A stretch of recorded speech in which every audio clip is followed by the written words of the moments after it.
नमस्कार, आदाब, सत श्री अकाल, जय भीम, जोहार। मेरा नाम है नवीन कुमार। आप सबको बहुत बहुत बधाई।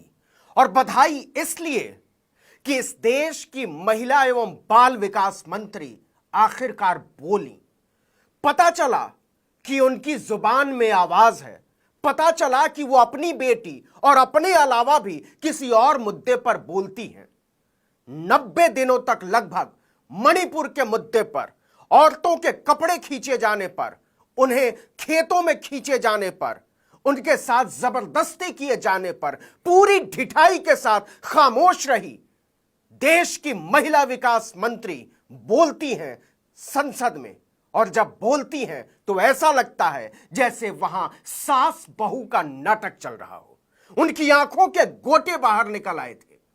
लेकिन मुद्दा यह नहीं है कि स्मृति ईरानी अब तक क्यों नहीं बोली, या स्मृति ईरानी महिलाओं के किसी भी मुद्दे पर क्यों नहीं बोलती। मुद्दा यह है कि स्मृति ईरानी ने भारत के प्रधानमंत्री नरेंद्र मोदी की धज्जी क्यों उड़ाई। भारत के प्रधानमंत्री नरेंद्र मोदी को नीचा क्यों दिखाया महिला एवं बाल विकास मंत्री स्मृति ईरानी ने। जी हां, महिला एवं बाल विकास मंत्री स्मृति ईरानी ने भारत के प्रधानमंत्री, अपने ही प्रधानमंत्री, अपने प्रातः स्मरणीय, अपने आदरणीय नरेंद्र मोदी की भरी संसद में तौहीन की है, उन्हें नीचा दिखाया है, उन्हें जलील किया है और बताया है कि हमारे प्रधानमंत्री, देश के प्रधानमंत्री एक चुप्पा प्रधानमंत्री हैं। बताया है कि वो बहुत जरूरी मुद्दे पर, वो देश और दुनिया के सबसे जरूरी मुद्दे पर खामोश रहते हैं, वो नहीं बोलते हैं। और क्यों नहीं बोलते हैं, इस पर हम आगे चर्चा करेंगे। सबसे पहले स्मृति ईरानी का 34 सेकंड का बयान देखिए जो उन्होंने लोकसभा में दिया है। और यह बयान इसलिए नहीं देखिए कि उन्होंने कहा क्या है, इसलिए देखिए कि उनकी भंगिमाएं क्या थी। आपको लगेगा आपको एकता कपूर का सीरियल देख रहे हो भारत की संसद में।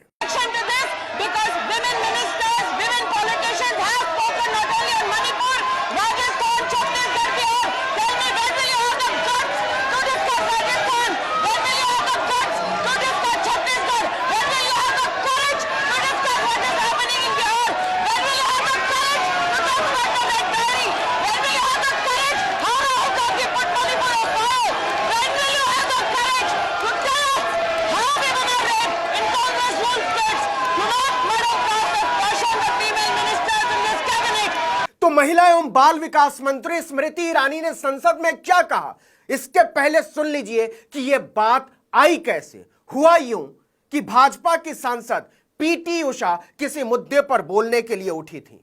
इस पर हंगामा शुरू हो गया लोकसभा में। सांसद मणिपुर पर जवाब मांगने लगे, प्रधानमंत्री को बुलाने की बात करने लगे। इस पर स्मृति ईरानी तमतमा उठी। उनका चेहरा देखने लायक था, उनकी आंखें देखने लायक थीं, उनका क्रोध देखने लायक था। और उन्होंने क्या कहा, उन्होंने ये कहा विपक्षी सदस्यों को फटकार लगाते हुए कि जो लोग पीटी उषा को परेशान कर रहे हैं उनका योगदान देश के विकास में 2/3 भी नहीं होगा उनके मुकाबले। पहले तो यह देश के सांसदों का अपमान है, और यह देश के सांसदों का मतलब भाजपा के भी सांसदों का अपमान है कि उनके योगदान की अनदेखी, उसकी तौहीन कर रही है स्मृति ईरानी।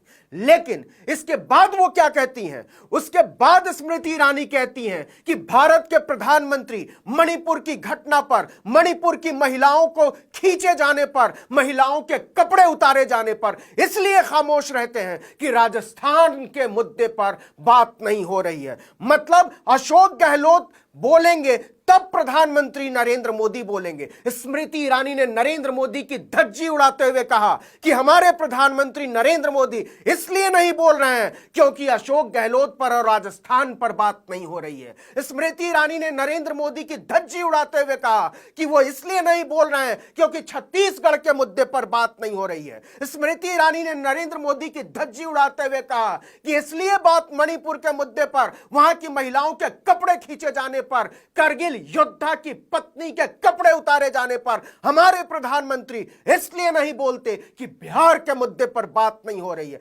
इससे अफसोसनाक बात क्या हो सकती है कि भारत का प्रधानमंत्री, उनकी सांसद कह रही है भरी संसद में, इसलिए नहीं बोल रहे हैं वो क्योंकि अशोक गहलोत नहीं बोलते, क्योंकि नीतीश कुमार पर बात नहीं हो रही है, क्योंकि ममता बनर्जी के पश्चिम बंगाल पर बात नहीं है, इसलिए हमारे प्रधानमंत्री को बोलने की कोई जरूरत नहीं है। भारत के प्रधानमंत्री नरेंद्र मोदी के बचाव में उतरी स्मृति ईरानी ने सच यह है कि प्रधानमंत्री नरेंद्र मोदी की धज्जी उड़ाकर रखती है। यह बताया है कि हमारे प्रधानमंत्री एक चुप्पा प्रधानमंत्री हैं। हमारे प्रधान देश की महिलाओं की सुरक्षा को लेकर हरगिज चिंतित नहीं है। और अगर राजस्थान पर चर्चा नहीं होगी, अगर पश्चिम बंगाल पर चर्चा नहीं होगी, अगर छत्तीसगढ़ पर चर्चा नहीं होगी, अगर बिहार पर चर्चा नहीं होगी, तो भारत के प्रधानमंत्री नरेंद्र मोदी को इस देश की महिलाओं से कोई लेना देना नहीं है। महिलाओं के कपड़े खींचे जाने से कोई लेना देना नहीं है। इस देश की महिलाओं की इज्जत उतारे जाने से हमारे प्रधानमंत्री को कोई लेना देना नहीं है। यह जवाब है देश की महिला विकास मंत्री का, ऐसी महिला विकास मंत्री का जिनको खुद ही कोई लेना देना नहीं है। इस देश की महिला विकास मंत्री एक ऐसी मंत्री है जिनके लिए महिला का मतलब केवल वो खुद है और बाल का मतलब केवल उनके बच्चे। इसके अलावा महिला बाल विकास मंत्री स्मृति ईरानी के लिए न बाल का कोई मतलब है, न महिला का कोई मतलब है। वो प्रधानमंत्री के बचाव में उतरती हैं तो उनकी धज्जी उड़ा देती हैं। वो चाहती तो ये थी कि इससे माहौल बने विपक्ष के खिलाफ। वो चाहती तो ये थी कि मणिपुर के मुद्दे को पूरी ढिठाई के साथ, पूरी बेशर्मी के साथ, पूरी निर्लज्जता के साथ दबाया जा सके, लेकिन यह ऐसा मुद्दा है जो दबने वाला नहीं है। इसके बाद आइए राज्यसभा में क्या हुआ। निर्मला सीतारमण वो अचानक उठती हैं और एक सांसद की बात पर वो कहती हैं, एक शब्द इस्तेमाल करती हैं, आई एम एस्टोनिश्ड। आप जानते ही हैं वो अंग्रेजी बोलती हैं तो ऐसा लगता है जैसे अपनी ही जीभ चबा जाएंगी, लेकिन वो कहती क्या है कि आई एम एस्टोनिश्ड, मैं अचंभित हूं, मैं आश्चर्यचकित हूं, मैं हैरान हूं।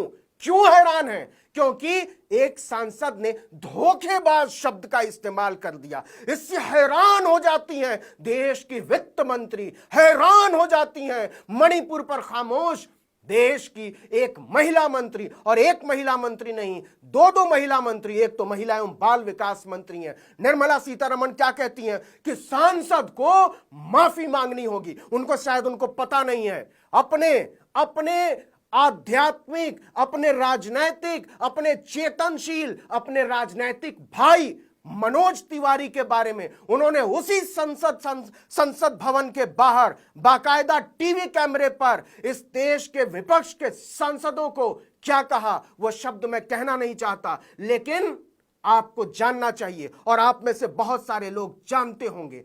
उन्होंने कहा कि इस देश के विपक्ष के जो सांसद हैं, जो लोग मणिपुर पर प्रधानमंत्री के बयान की मांग कर रहे हैं, वो दरअसल नामर्द हैं, बेशर्म हैं। क्या इस देश के वित्त मंत्री को, निर्मला सीतारमण को पता भी है कि भाजपा के सांसद ने विपक्ष के सांसदों को नामर्द कहा है? यह कितना बड़ा अपमान है, न केवल सांसदों का, न केवल विपक्ष के सांसदों का, बल्कि इस देश की सारी महिलाओं का। एक महिला के तौर पर निर्मला सीतारमण को, स्मृति ईरानी को इस पर हंगामा मचा देना चाहिए था, जवाब की मांग करनी चाहिए थी। कायदा तो यह था कि मनोज तिवारी पर, अपने सांसद पर वो शर्मिंदा महसूस करती, माफी मंगवाती, लेकिन वो धोखेबाज कहे जाने पर तिलमिला जाती हैं और माफी की मांग करती हैं। लेकिन पूरे विपक्ष के सांसदों को, मणिपुर पर जवाब मांगने वाले सांसदों को नामर्द और बेशर्म कहने पर इन महिला मंत्रियों को कोई फर्क नहीं पड़ता। और अपराध क्या है विपक्ष का? यह कि वो ये कह रहे हैं कि भारत के प्रधानमंत्री नरेंद्र मोदी को संसद आना चाहिए। यह कितने अफसोस की बात है कि संसद के सर्वोच्च नेता को संसद में बुलाने के लिए इस देश के विपक्षी सांसदों को अविश्वास प्रस्ताव लाना पड़ता है। यह कितनी बड़ी बात है, यह कैसी सोचने की बात है। कितने मजबूर हो गए हैं विपक्ष के सांसद कि भारत के प्रधानमंत्री को भारत की आत्मा को झकझोर देने वाली यह घटना पर संसद में बुलाने के लिए अविश्वास प्रस्ताव लाना पड़ता है। वो जानते हैं कि उनके पास संख्या बल नहीं है, वो जानते हैं कि भारतीय जनता पार्टी बहुमत में है लोकसभा में, वो जानते हैं कि इस अविश्वास प्रस्ताव का गिरना तय है, लेकिन वो सिर्फ और सिर्फ इस वजह से मजबूरी में अविश्वास प्रस्ताव लाते हैं या कहीं यह लाना पड़ता है कि कम से कम इसी बहाने प्रधानमंत्री नरेंद्र मोदी से बुलवाया जा सकेगा। भारत के प्रधानमंत्री उसी संसद में संसदीय दल की बैठक में भाषण देते हैं, विपक्ष के नेताओं को बुरा भला कहते हैं, भाषणबाजी करते हैं, सरकारी कार्यक्रमों में भाषण देते हैं, लेकिन देश की संसद में बोलने के लिए, प्रधानमंत्री नरेंद्र मोदी से बुलवाने के लिए इस देश के विपक्ष के सांसदों को अविश्वास प्रस्ताव लाना पड़ता है। यह मजबूरी समझी जानी चाहिए। भारत के लोकतंत्र में इस अविश्वास प्रस्ताव को रेखांकित किया जाएगा, अंडरलाइन किया जाएगा, क्योंकि प्रधानमंत्री नरेंद्र मोदी ने इस देश की लोकतांत्रिक चेतना को अंडरमाइन किया है, उसकी तौहीन की है, उसकी धज्जी उड़ाई है। सवाल यह नहीं है कि इस देश की महिला विकास मंत्री संसद में क्या कहती हैं, सवाल यह नहीं है कि इस देश की वित्त मंत्री संसद में क्या कहती हैं, सवाल यह है कि भारत के प्रधानमंत्री 77 दिन तक मणिपुर की घटनाओं पर खामोशी बरतने वाले, भागने वाले प्रधानमंत्री नरेंद्र मोदी संसद का सामना कब करेंगे, सांसदों का सामना कब करेंगे, इस देश की जनता का सामना कब करेंगे, इस देश की महिलाओं का सामना कब करेंगे, इस देश की बेटियों का सामना कब करेंगे, बच्चियों का सामना कब करेंगे, इस देश के लोकतंत्र का सामना कब करेंगे।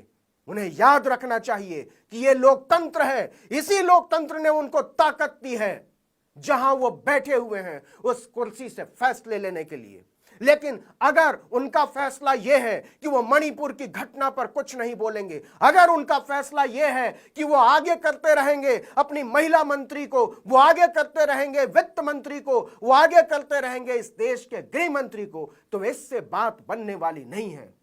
इस देश की जनता की मांग है, इस देश की संसद की मांग है, इस देश के सांसद की मांग है, इस देश के बच्चे की मांग है कि प्रधानमंत्री नरेंद्र मोदी आकर संसद में बताएं कि वो 77 दिन तक मणिपुर को जलता हुआ क्यों देखते रहे। वो आकर इस देश की जनता को बताएं कि वो क्यों चुप रहे जब महिलाओं के कपड़े खींचे जा रहे थे, वो क्यों खामोश रहे जब उन्हें खींचा जा रहा था, वो क्यों खामोश रहे जब उन्हें दबोचा जा रहा था। महिलाओं को नहीं दबोचा गया है। प्रधानमंत्री नरेंद्र मोदी की नजरों के सामने इस देश के लोकतंत्र को दबोचा गया है, इस देश के स्वत्व को दबोचा गया है, इस देश के स्वाभिमान, इस देश की आत्मा को दबोचा गया है और इसे इतिहास के पन्नों से मिटाया नहीं जा सकेगा।